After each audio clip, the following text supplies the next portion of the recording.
VaJames Mahomva ndio zita rangu. Ndiri district schools inspector weBikita. Tinotenda nokuva nemizwa nhasi.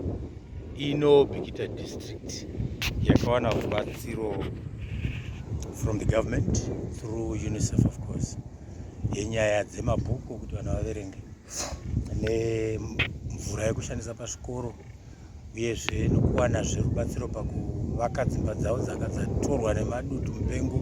Remember Bikita yakaafektwa pacyclone dai nguva iyoyo.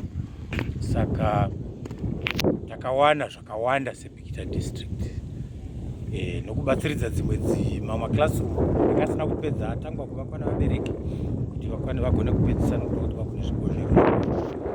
Saka ndinotenda kuti zvikoro zvose izvozvo zvakabatsirwa,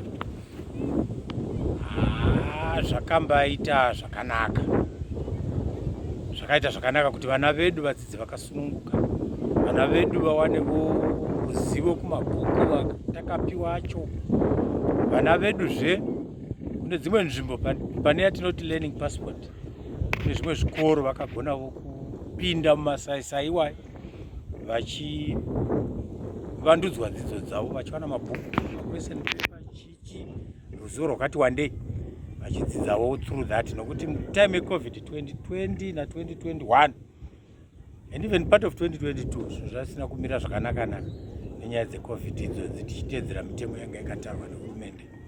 Asi toda kutenda hurumende yakabatana ari pamwe chete neUNICEF nerubatsiro irworwo rwatakapiwa.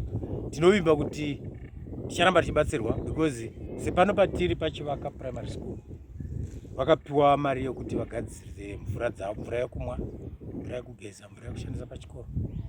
Tine bhoro riripo rakapiwa pombi nemajojo tanks about 300 meters away from the school. Mvura vari kuiwana nokuti vaimbofamba about 10 kilometers, almost 2 kilometers away vachitsvaga mvura. Saka ike zvino zvava nani, although the water yield is very low, asi zvava nani.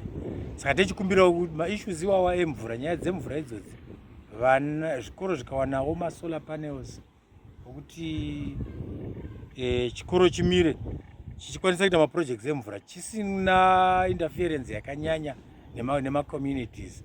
Yes, macommunity totifambai pamwe chete, asi pane dzimwe nguva dzetotoda maprojects anongomirira chikoro.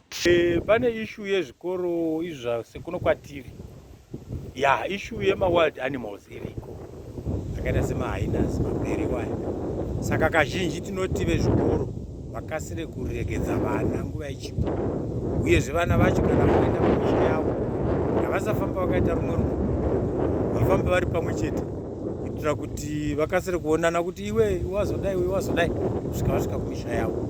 Saka shuwa ariko mumakomo imomo ari maakasara, asi pari zvino mazuva ano zviri nani hazvo, nenyaya yekuti takaisawo chiziviso kuvabereki, kuvanana sabhuku nemadzishe, kuti vagare vachiramba vachingouyeudza vanhu kuti vakomuniketezve nevanhu venational parks, wildlife national parks, kuti vatibatsire paanenge aonekwa kukasira kumanya uzotipedzera, nekuti kuno kutiri kudhuze nekumaconservancy.